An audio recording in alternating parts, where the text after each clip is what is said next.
The meaning of oblivion, Oblivion. Oblivion basically means the state of being completely forgotten or unknown. It can also refer to the state of being unconscious or unaware. Oblivion basically means a state of being completely forgotten or unknown. Or it can mean the state of being unconscious or unaware. For example, you could say, after centuries, the ancient civilization faded into oblivion, or he drank so much that he fell into oblivion. It can be used in all sorts of contexts. Okay, give me some other context as well, examples. Sure. For instance, in a more casual sense, you might say, all my worries disappeared into oblivion when I went on vacation. Or if you're talking about pop culture, you could say the band was famous in the 90s, but they eventually drifted into oblivion. It can be a really poetic word. Coca-Cola in 1990s pushed the Campa into oblivion. After centuries, the ancient civilization faded into oblivion. After centuries, the ancient civilization faded into oblivion. He drank so much that he fell into oblivion. All my worries disappeared into oblivion when I went on vacation. The band was famous in 90s but they eventually drifted into oblivion. What is drifted into oblivion? What does it mean?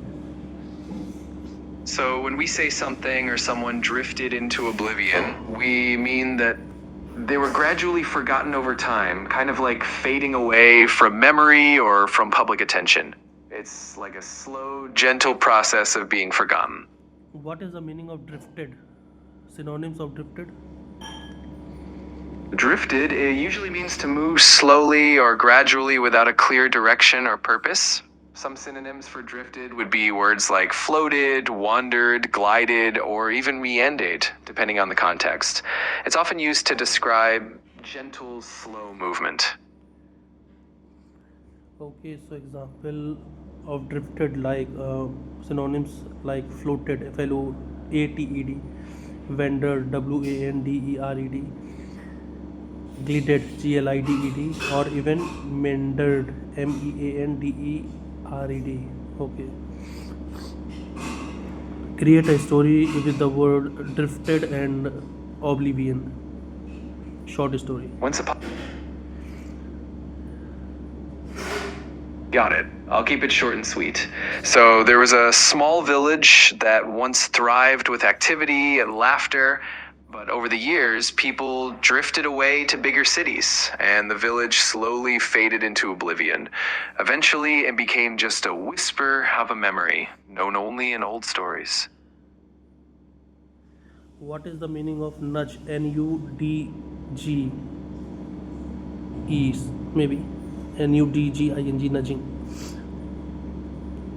Nudging means giving someone or something a gentle push, either physically or metaphorically.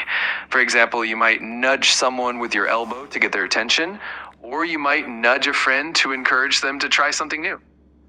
It also offered higher margins to its trade partners, nudging them to stock the products more and display them prominently. In that context, nudging means gently encouraging or influencing the trade partners to take a certain action. So, by offering higher margins, the company is giving them a little push or an incentive to keep more of the products and to show them off better. Give me 5 examples of nudging. Absolutely. So, first, you might gently nudge a friend to remind them that it's time to leave for an appointment. Second, a teacher might give their students a little nudge to encourage them to participate more in class. Third, a marketing campaign might nudge customers to try a new product by offering a discount. Fourth, you might nudge a sleeping pet to wake them up gently. And finally, a parent might nudge their child towards healthier habits by making healthy snacks more available. Okay. So my next question is what is the meaning of KITTY? Kitty can refer to a couple things. Most commonly, it's a cute or affectionate term for a kitten or a cat. And sometimes kitty can also mean a pool of money that's collected from a group of people for a common purpose, like a shared fund. It really depends on the context. Okay, so condiments brand Sil Foods and shampoo brand Velvet are in its kitty now. What does it mean by kitty?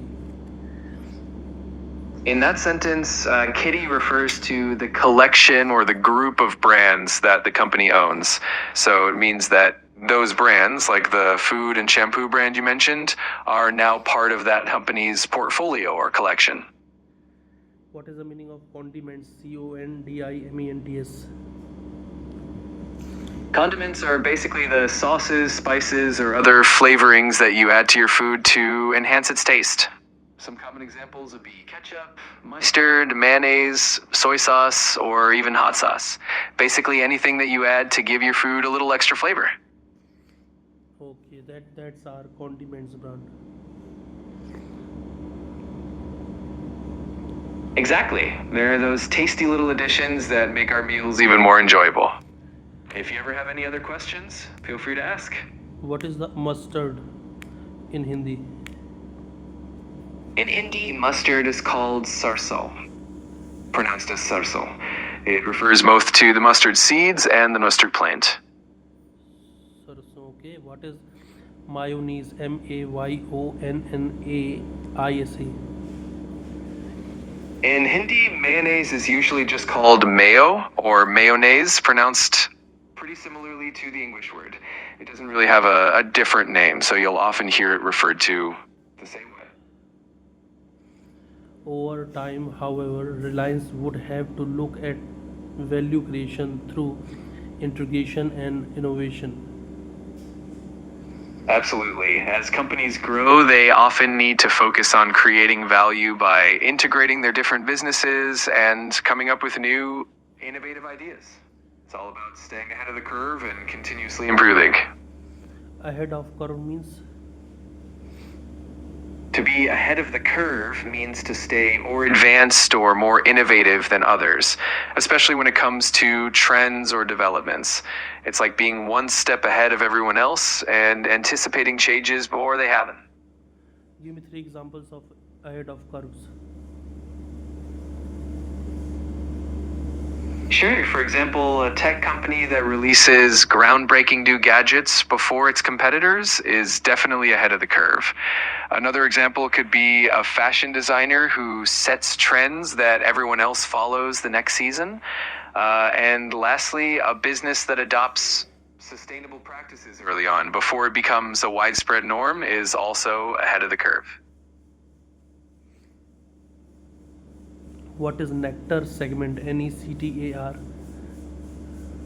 The term nectar segment isn't a commonly used phrase, but if we're talking about it in a business context, it might refer to a particularly profitable or attractive market segment, almost like the sweetest part of the market. If you have a different context in mind, just let me know. What is the meaning of take on? Take on can have a few different meanings depending on the context. For instance, it can mean to accept a responsibility or a task, like when you take on a new project at work. It can also mean to challenge or compete against someone, like when a team takes on another team in a match. And it can also refer to adopting a certain form or appearance, like when something takes on a new shape. It really depends on how it's used. Give me 3 examples of take on in sentences. Of course. For the first example, you might say, she decided to take on more responsibility at work by leading a new project. For the second example, you could say, the local team is ready to take on their rivals in the championship match. And for the third example, you could say, the discussion started to take on a more serious tone as they talked about the future. What are brick and mortar stores? MORTAR. Brick and mortar stores are physical retail locations where you can walk in, browse products and make purchases in person as opposed to shopping online. Essentially, they're the traditional stores with a physical presence that you can visit. Give me examples of brick and mortar stores. Sure, some classic examples would be your local grocery store where you go in person to pick out your fruits and vegetables. Another example would be a bookstore where you can walk in, browse the shelves, and pick out a book. And of course, clothing stores in the mall are another great example of brick and mortar stores. Ace up its sleeves. ACE. UP up its sleeve. SLEEVE.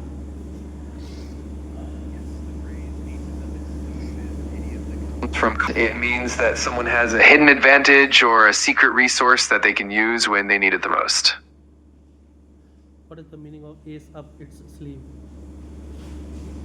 It basically means having a hidden advantage or a secret strategy that you can reveal at just the right moment. It's like having a surprise that gives you an edge when you need it. Another ace up its sleeve is the Chinese fashion brand Shein, which has disrupted the global fast fashion industry with low prices and high speed production cycle. Absolutely. That's a great example. In that sense, having an ace up its sleeve could refer to Shein's unique business model, which allows them to produce trendy clothing at a rapid pace and offer it at really competitive prices.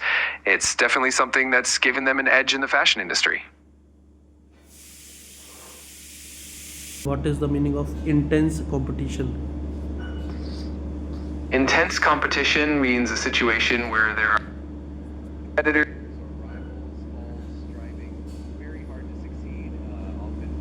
in a fast-paced environment. It usually means that everyone involved is putting in their best effort and constantly trying to outdo each other. Constantly trying to outdo each other. What is outdo? To outdo someone means to perform better than they do or to surpass them in some way. It's all about exceeding someone else's efforts or achievements, whether that's in a competition, at work, or just in everyday tasks. Give me 3 examples of outdo. Sure. For example, in a school competition, one student might try to outdo their classmates by scoring the highest on a test. In sports, a runner might outdo their previous record by finishing the race even faster than before. And at work, a company might outdo its competitors by offering better customer service or more innovative products. Here is a situation. In 2021, I was not having good English like in 2026. So how can I use the outdo here? You could say something like, in 2026, my English skills have really outdone what they were in 2021. Or you could say, my English now in 2026 really outdoes the level I got back in 2021. My English now in 2026 really outdoes the level I had back in 2021. That's a perfect way to put it. It's a great way to show how much progress you've made and how your skills have significantly improved over the years. In 2026, my English skills have really outdone what they were in 2021. Exactly. That's another great way to phrase it. It really highlights how much you've grown and improved your English over that time, which is awesome. These meanings are from The Week magazine. The Week, June 1, 2025. Got it. It's always great to pick up new phrases and meanings from different sources. If you have any other questions or anything else you'd like to explore, just let me know.